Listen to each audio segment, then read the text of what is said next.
السلام عليكم ومرحبا بكم مع وصفات فلور دو فاني. ان شاء الله تكونوا بخير وفي احسن الاحوال ونتمنى لكم نهار مبروك.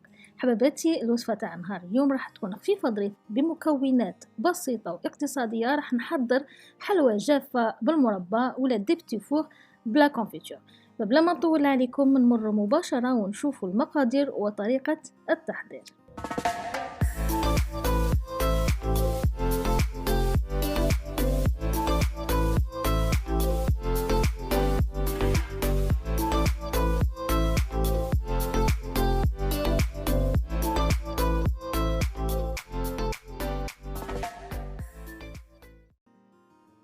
حبيباتي، مرحبا بكم من جديد وعلى بركة الله. نبداو طريقة تحضير الحلوى نتاع نهار اليوم اللي كما قلت لكم راح تكون خفيفة ظريفة. حضريها القهوة العصر ولا مع الشاي.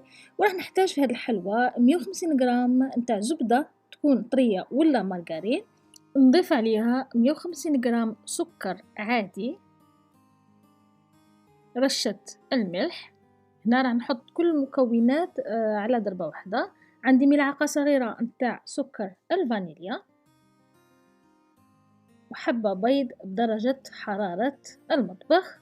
وراح نبقى ندرب المكونات اللي عندي حتى تحصلوا على قوام يكون كريمي. كما دايما نقول لكم انا تقدروا تضربوا بالفوي ولا بيديكم، انا نفضل ندير بالباطر.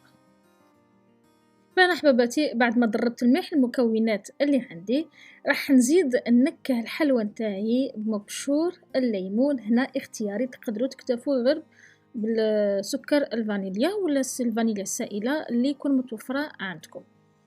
هنايا ذوق الليمون راح يزيد بنه رائعه للحلوى نتاعنا. وراح نبقى نضيف الفرينه بالتدريج. هنا كميه الفرينه ما نقدرش نقولكم، كما تعرفوا كل وحده ونوعية الفرينة اللي عندها، كان اللي تشرب وكان اللي لا. هنا المهم تاخذ لكم ما بين 300 350. المهم نتوما تبقاو تزيدوا في الفرينة حتى تحصلوا على عجينة تكون طرية. وكما شفتوا زدت ملعقة صغيرة نتاع خميرة الحلويات ما يعادل 7 غرامات. وراح نبقى نخلط المكونات اللي عندي حتى نتحصلوا على عجينة تكون طرية وما تلصقش في اليد كما العجينة نتاع الصابلي. وانا حباباتي كما راكم تشوفوا هذا هو القوام اللي نتحصل عليه. انا بقيت نزيد الفرينه غير بشويه حتى تحصلت على هذا القوام، عجينه تكون طريه وما تلصقلناش في اليد. وراح نشكلها امامكم كما نشكلوا الصابلي، طريقه سهله بسيطه. انا راح ندير بهذا المول وانتم ديروا بالمول اللي متوفر عندكم. هنايا الحلوى نتاعنا ما راحش نلصقوا حبه مع اختها، بهذا المول راح نديرو غير حبه واحده. دوك تشوفوا كيفاش راح نخدمها قدامكم. راح نحل العجينه نتاعي على سمك 5 مليمتر. كما قلت لكم ما راحش نلصقوا حبه فوق اختها، فلازم الحلوى تجينا شويه غليظه. وهذا هو الشكل اللي نتحصلوا عليه. الحبه نتاعنا تجي ما كبيره ما صغيره. ما تنساوش ان دايرين خميره الحلويات وراح تنتفخلنا في الفرن. وكما شفتوا حباباتي المكونات كانت بسيطة. درنا 150 غرام نتاع سكر عادي، 150 غرام نتاع زبدة تكون طرية ولا مارغرين، درنا حبة بيض كاملة، رشة الملح، سكر الفانيليا وبشور الليمون. ولمينا العجينة نتاعنا بالفرينة بلا ما ننساو الملعقة الصغيرة نتاع خميرة الحلويات.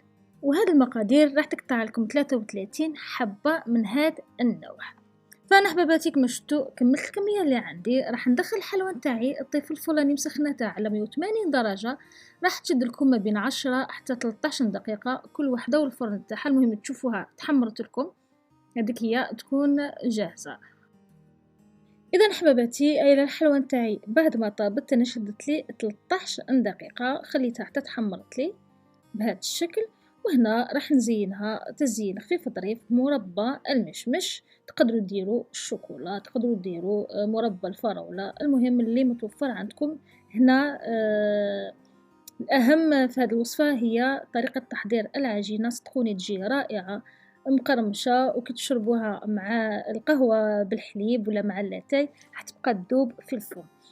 فهنا الحباب راح نكمل قاع الكمية اللي عندي ونرجعوا ونشوفوا الحلوى نتاعنا في طبق التقديم.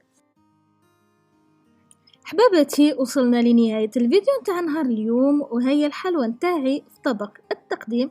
وكما شفتوا حلوى خفيفة ظريفة بمكونات بسيطة ومقادير قليلة، راح تحضري كمية لاباس بها.